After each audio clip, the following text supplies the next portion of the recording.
नमस्कार. परिणामच्या मागील भागासाठी चॅनलला भेट द्या. आता आपण पुढील स्टोरीला सुरुवात करू. घरात कामासाठी मोलकरीण होती. स्वयंपाकघर मात्र पूर्णपणे सोनी बघायची. मुलांना नेणं आणणं वगैरे सोनीच सांभाळायची, कारण ती उत्तम गाडी चालवायची.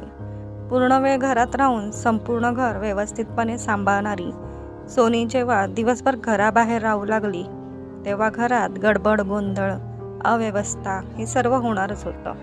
स्वयंपाकाला आता बाई ठेवली गेली होती.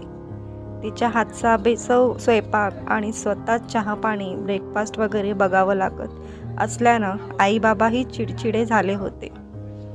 सोनीचं वागणं, तिचं घराकडे दुर्लक्ष करणं यामुळे घरातलं ताणतणाव वाढला होता.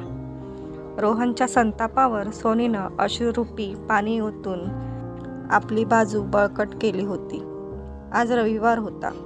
सोनी अन मुलं सकाळीच आवरून कुठंतरी निघून गेली होती. अनन्या व जावई बापू जेवायला येणार होती.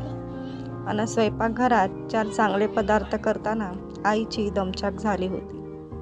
त्यातच सोनीनं अनन्याच्या मुलांना दुपारी पाळणाघरात ठेवण्याचा विषय काढून आगीत तेल ओतलं होतं. रात्री 10 वाजता सोनी घरी आली तेव्हा बॉम्बस्फोट होणार हे नक्की होतं. मुलांना सोनीनं खोलीत जायला सांगितलं. रोहन श्वास रोखून वाट बघत होता. सासू सुनेच्या भांडणात कोणाला न्याय देता येतो याचा विचार करत होता.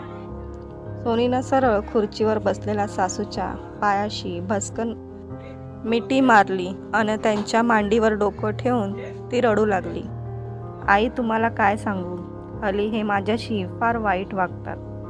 त्यांच्याबरोबर काम करणाऱ्या त्यांच्या स्मार्ट स्त्री सहकार्यांशी माझी तुलना करतात. म्हणतात त्या एकट्यानं सगळं मॅनेज करतात आणि तुला काहीही करता येत नाही.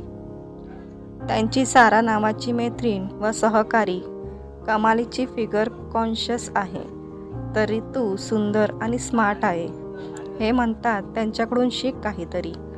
मी तर एक घरगुती स्त्री, फक्त गृहिणी, सून, आई, मामी, भाऊजय, पण ठरले शेवटी गावंढळच.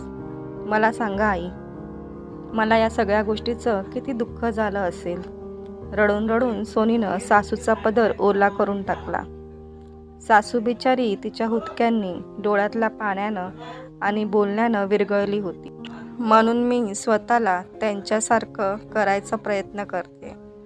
आई, माझ्या मनात एक कल्पना आली आहे. सोनीनं आईच्या वर्मावरच बोट ठेवलं.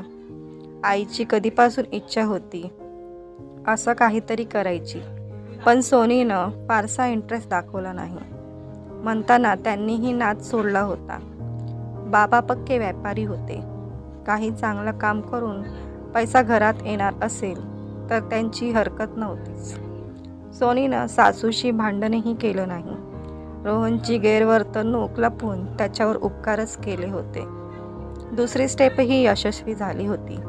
ऑक्टोबर महिन्यात भरपूर गरम झालं होतं. हवेतला असा बदल रोहनला नेहमीच त्रासदायक ठरायचा.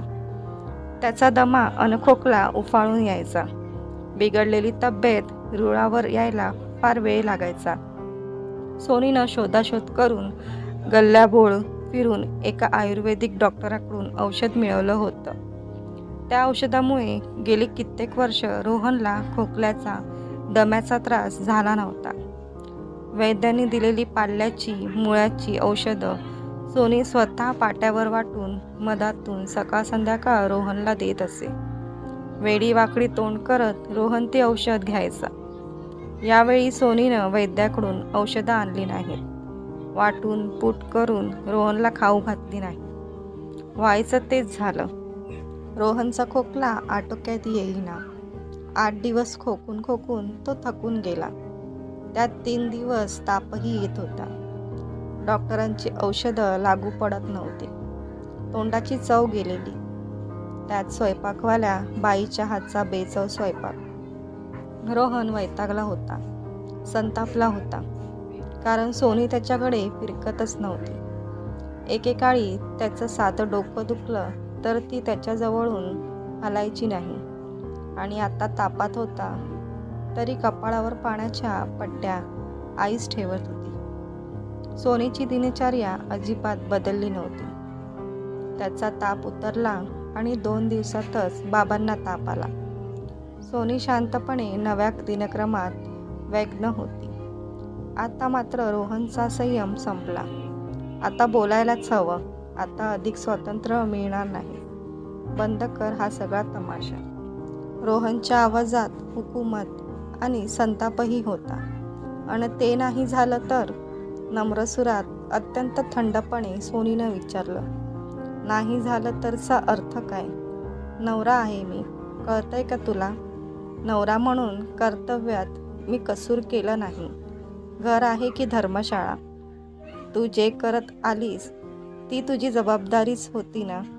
अनावर संतापानं तो बोलत होता. पण प्रश्न विचारला गेला आणि सोनीला बोलायची संधी मिळाली. तर मित्रांनो, पुढील भाग लवकरच येईल. स्टोरी आवडल्यास व्हिडिओला लाईक करा आणि चॅनलला सबस्क्राईब करायला विसरू नका.